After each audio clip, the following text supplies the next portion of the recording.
Well, good morning. So, already got the truck in the air. Did the old 2x4 on the frame, help cushion that metal on metal contact.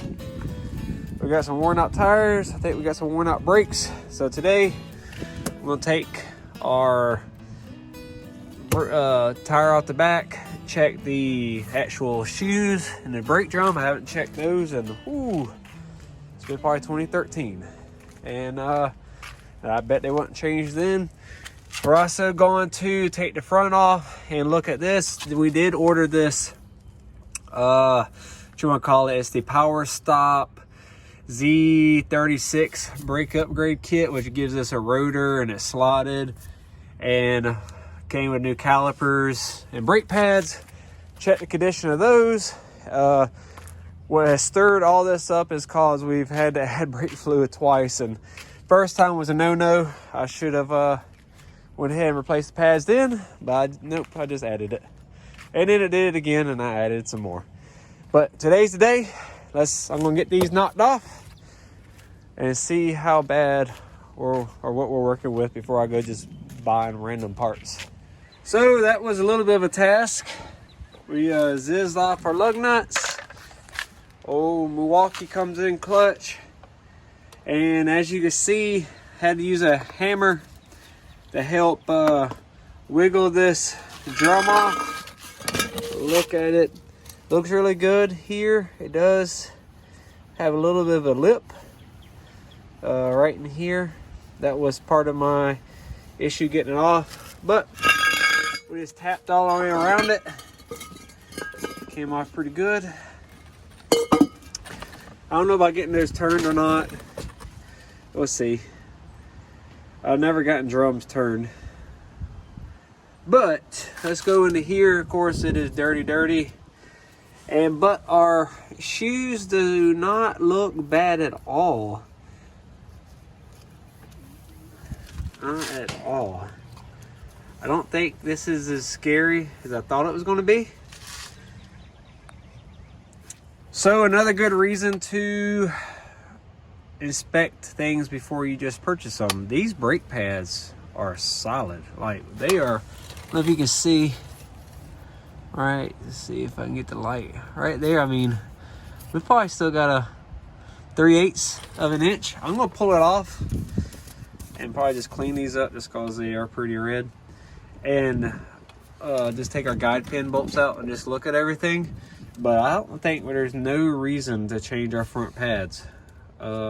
So we got those off. It did take it's a 3/4, and I use this Harbor Freight ratchet with a Harbor Freight socket 19. If you don't know, 19 and 3/4 interchange pretty good.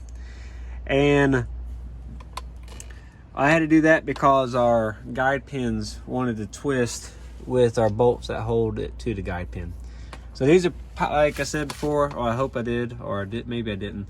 Power Stop towing brakes. They're the Z36 brand, I guess you can say. I didn't see any difference as far as, like, it wasn't an upgrade to me, so maybe this already had the towing package on it. Really doubt it. It's a 1500, but whatever, I did it.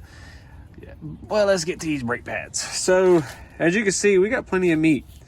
Our wear indicator is, let's see if you can see it, is right here, and we're nowhere near it. So you can see it right there.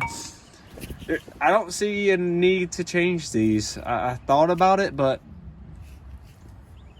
I don't know. I think they're $60 for a pair, or for the front and back, and these probably got another year or two on them. So I think some of my other data was corrupted because I had on slow-mo our videos. But in the end, we got it out. When I took it out, the pads had already pulled past our wheel cylinder. This one is pretty wore down on the leading edge, the front edge here. You can see we did max out our bolts here. Our gap is pretty severe. So I don't know if we're gonna get by with new drums or not. or being able to turn these. Definitely can't reuse these like they are. Got a good feeling our front's gonna be good, especially feeling how these are. I would like to do a new hardware kit, new pads, and resurface these drums. So that's probably gonna be my next adventure. Run to the parts store, and the biggest thing is it ain't gonna be like an R&R job if we have to wait on these to get turned. Like I said, and I don't even know if these are gonna mic out. That's a really bad lip right here. So this side looks about like the other side. We have plenty of meat on here. Not really stressing that at all. Let's see, our wear indicator, which is super low. I'm surprised it's that low, but I guess I don't even know what that's catching. That has to be about metal on metal time it's grabbing. But we're good. Whoever tightened these down, put the man torque on it. But I put a little Loctite, put this side back together, and probably gonna run to the O'Reilly's and see about them turning these drums. I really don't like buying my parts from them. No offense to O'Reilly's, but y'all charge too much for when I can go to Summit or Rock Auto. So back from our parts store run, and we got us some new drums. We went ceramic brake shoes from O'Reilly's, and got us a brake kit, which is an H2336. So we got us a hardware kit. We'll go back all new with that. And then we got 4 cans of brake cleaner while we was there. So a couple of things we got to do is check some of our parts. See what's popping with this. I went back with the OEM liner. I could have like $10 cheaper from Power Stop. Could have gotten semi-metallic, but I wanted to go back OEM. Let me turn on a little flashlight here. As you can see, that is quite a bit of a difference, which really is going to be on this one. You can see how much meat we're lacking there. So that's going to be a big, because you got to think that's the whole diameter that we're making up for this. And then what I'm really curious of is our brake drums. See if I have a knife of some sort. See if this will work. Over here, got that. Got that. Hopefully this is the right size. Kind of my next fear was that these were going to be non-painted, and they are. It's kind of disappointing. But what I want to really compare to while we're in the market here, look at that liner there. See how it's smooth? It's all uniform. There's no ridge. And let's go over here. Pull up this big boy.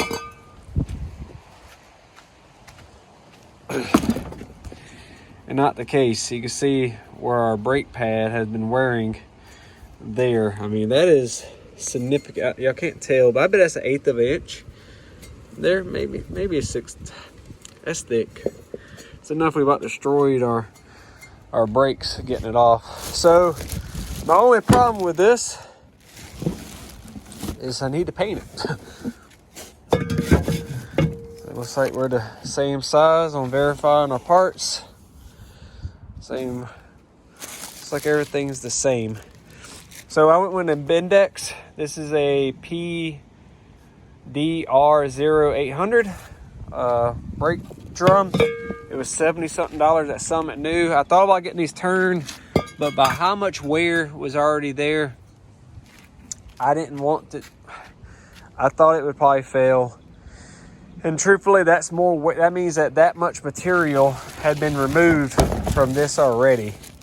And I wanted, part of my issue with this truck is that the brake pedal feels like it goes way lower than it should.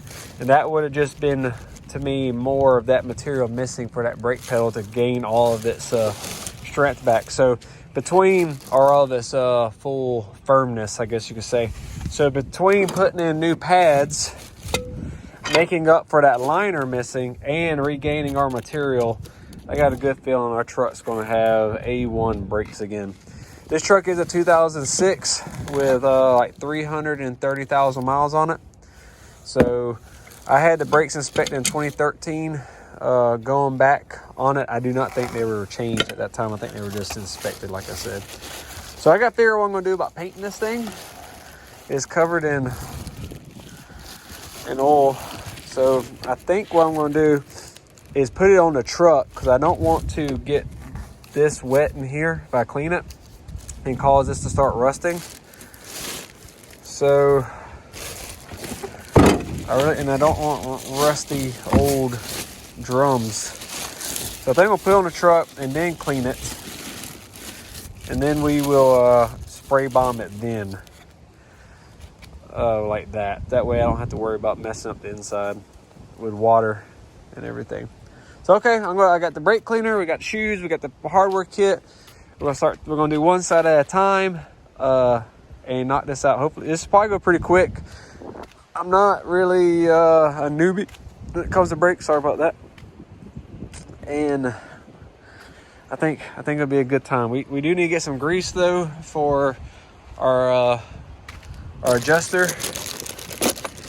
and I think that's it. All right, let's do it. So my phone got cut off in the middle of explaining the last one. This is the passenger side. It is all done. When I get to the driver's side, I'll explain some more of my hiccups. One of them was my parking brake cable, which is right here. It was actually being pushed back into the sheath, and so I thought it was a lot shorter than it really was. Once I figured that out, then it had a little burr on this bullet head that went into this bracket. Ooh, I'll show you on the other side, but grounded it off. That went in well. Everything was easy peasy until I stuck this shoe on this side and this piston came out. So cleaned it off, reassembled it. Pretty sure I have it installed right. And then really this is the easiest brake drum setup I've ever done. I have adjusted it out until it barely is scraping on the drum. So that's good. And now let's go to the other side, and I'll show you some of my pitfalls that are... Oh, and in my hardware kit, I reused this piece because on my hardware kit, this leg here was straight, and I like the curve on this one just to help secure that spring. So we reused this part. Out of all the hardware kit, though, we put this spring on, we put a new spring for this one. And then our adjuster we put new and just greased our 2 points. Let's see if I can do this one-handed. Pretty much hook, grab. Oh, see, it's probably dangerous, so I'll get out right. See that? Pulls out. Let's do the hook the opposite. Pulls out. And take this. That's off. We'll orient it same way it came off here. This is just on the... This is literally just sitting on this pin here that comes off. And then after that, this side is going to come right out. Easy as that. And then you see our adjuster go out. And this side isn't going to come out as easy. Oh, we got a tore boot there because of our parking brake.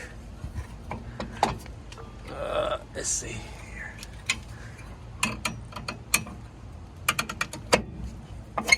There we go. That's out.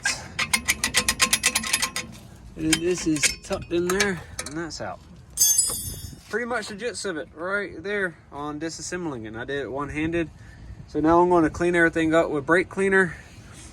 I'm gonna take my screwdriver and get that head under this bracket, and then this will slide out, and getting ready for reassembly. So we have it cleaned up.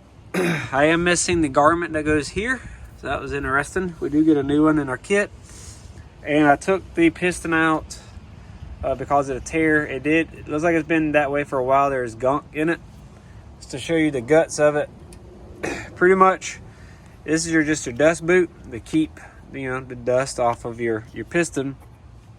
This is actually the hydraulic piston that the brake fluid is being hydraulically mechanized to push out and engage the shoes. It pushes out on both sides.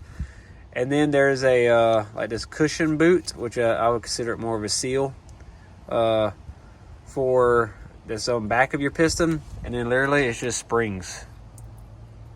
And this is your springs that goes against your seal. And of course we're leaking brake fluid everywhere, but we're just going to have to bleed the brakes anyway. It just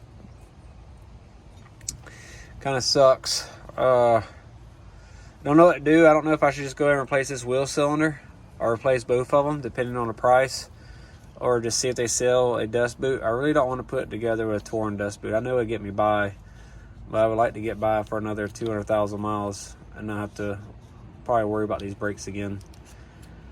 So, because really we're going to have a rebuilt brake system after this. It should be good again.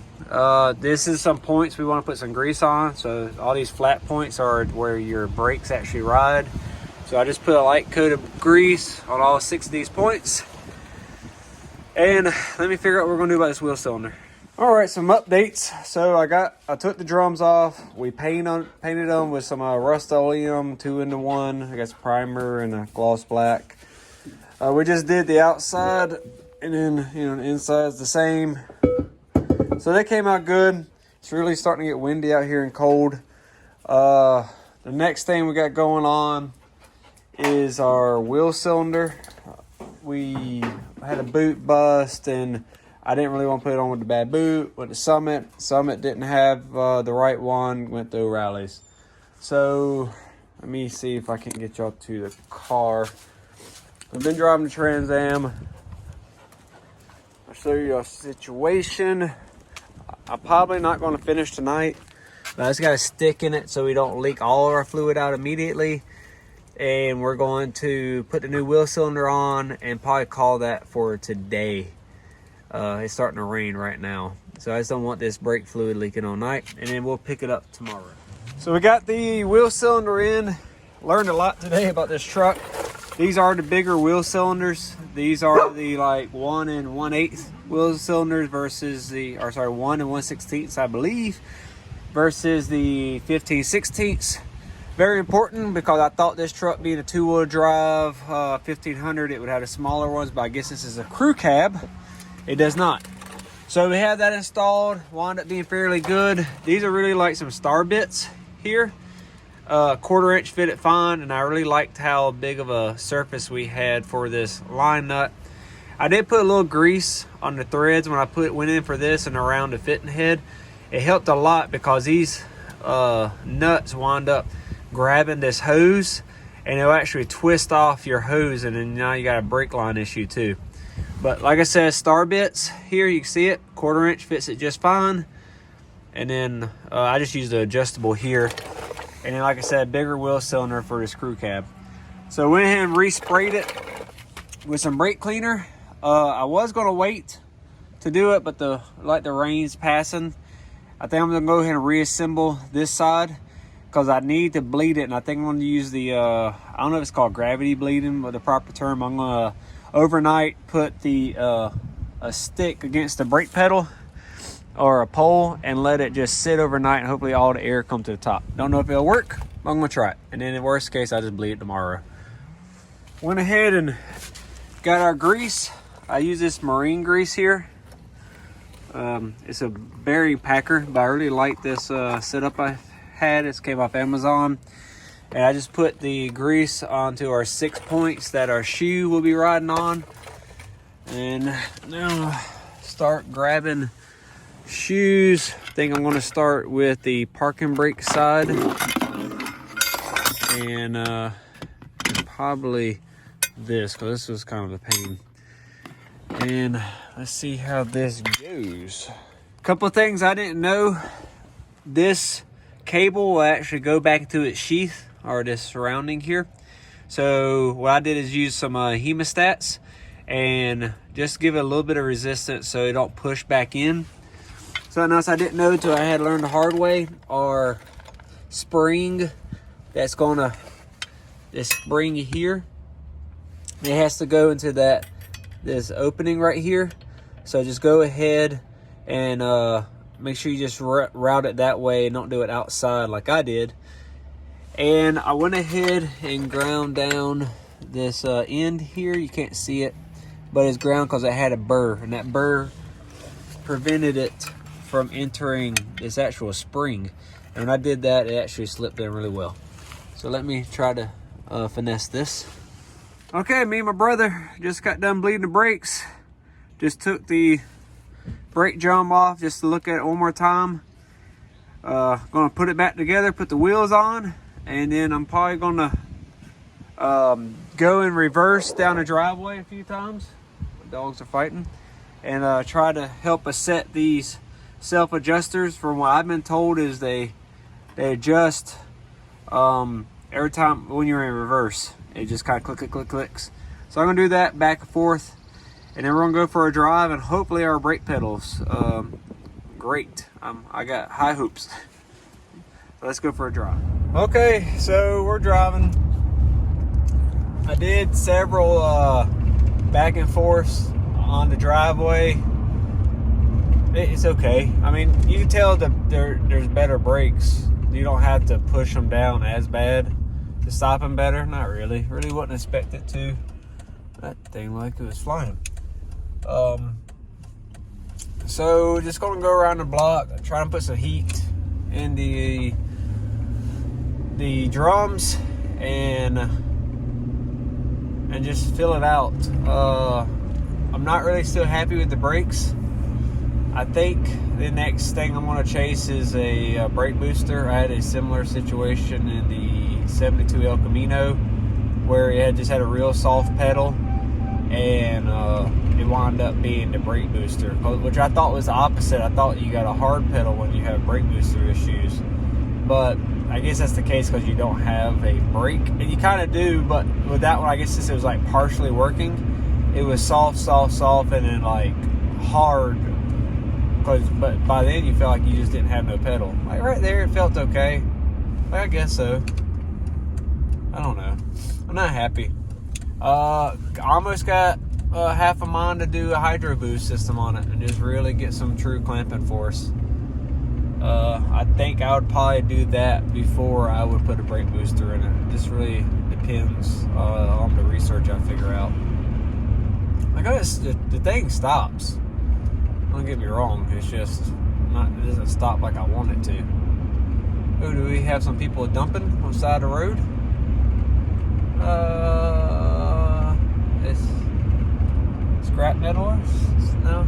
Anyways, sorry, but hey, that's the brakes on this GMC Sierra 1500. It wasn't bad, probably one of the easiest brake jobs I've ever done. The hardest part was the parking brake. I do want, hopefully you made it this far, I do got a question. I'm going to end it with this. I changed one wheel cylinder. I changed the driver's side wheel cylinder. And I truthfully didn't see a need to change the passenger side. The guy at the parts store hit me with that old school logic of, oh, you change one, you need to change both. I believe that with bearings, because bearings we know are being worn and everything. But I don't necessarily believe that with hydraulic applications. Now, if one had failed due to a leak, I would say probably change both, because we probably got issue with leaking or like a failing gasket O-ring. But that ain't what we have. We have one that just the dust boot was torn and the other side looked good. I did take it semi apart because the piston came out. It was whatever. So tell me what y'all think. Do you place one wheel cylinder or do you just replace both? It was almost $30 for one, and I just really didn't see a need for it if it wasn't leaking. But that's my opinion. Really curious of y'all's, and I'll see y'all on to the next one.